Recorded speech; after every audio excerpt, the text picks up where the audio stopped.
এটা part 3, part 3। একটু push করে ছেড়ে দিলাম।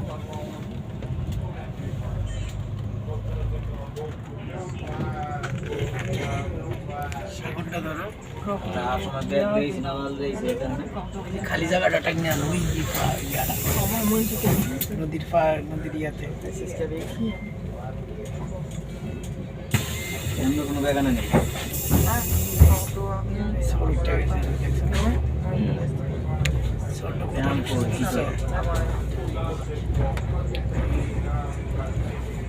এটা বিকালে আসলে এই জায়গাটা পানিতে ভরে যাবে।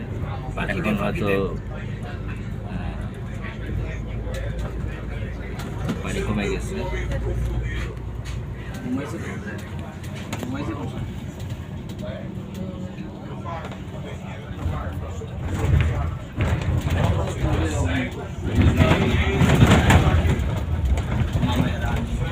আমি এখানে এসেছিলাম, কিন্তু এটা ছিল রাতের ছবি, খুব রাতে। আমরা যখন 9টা সাড়ে 9টার দিকে এসেছিলাম।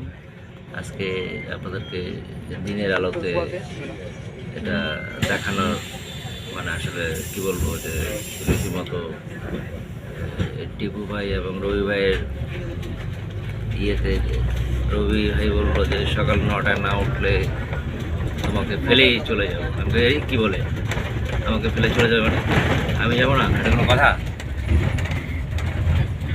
দেখেন গাছগুলো কত সুন্দর, হ্যাঁ, পরিষ্কার পরিচ্ছন্ন একদম।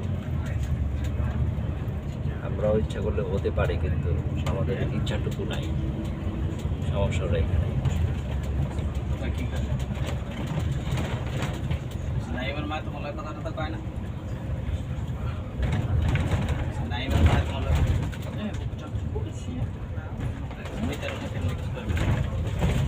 একদম সাগরের, আটলান্টিক মহাসাগরের আমরা চলে আসছি। এখানের ওয়েদারটা বোধহয় একটু কুয়াশা কুয়াশা, কারণ সাগর পাড়ে তো। খাওয়ানোর ব্যাপারে কেমনি কি করবি না করবি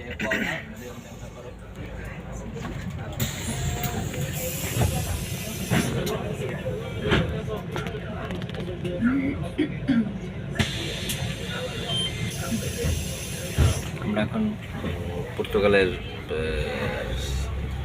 কি বলবো এটাকে, আটলান্টিক মহাসাগরের পাড়ে দিয়ে যাচ্ছে আর কি।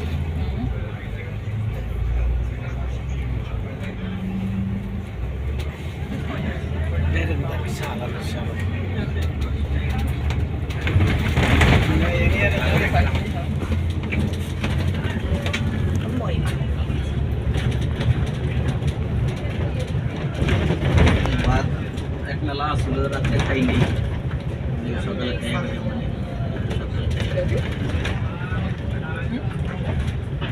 ভাত নাই, তরকারি আছে, তরকারি আর ডাইল আছে, বাসায়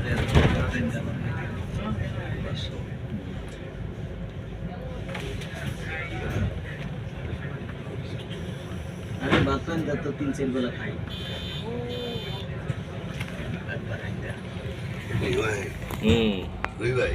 ওই পারে পানি বাড়ি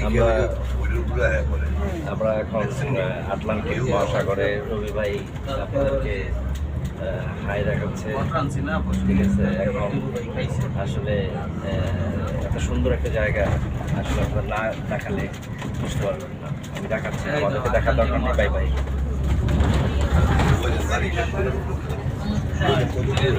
সাগর রই করি আমি।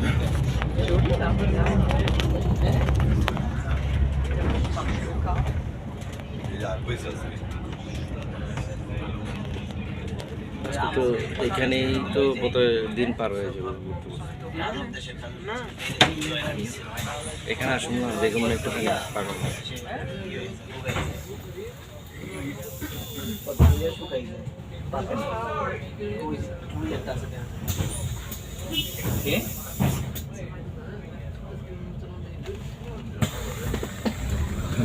মেলা বসেছে, আমরা মেলাতে আসবো।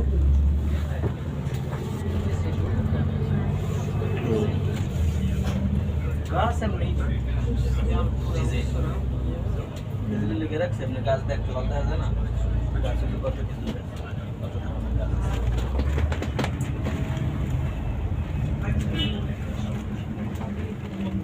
হ্যাঁ গাছ আছে ইউরোপে গাছগাছালি আছে গাছগাছালিতে নাই কিছু না তুমি যে জানা খালি গাছ যে সামনে গাছ আছে দেখো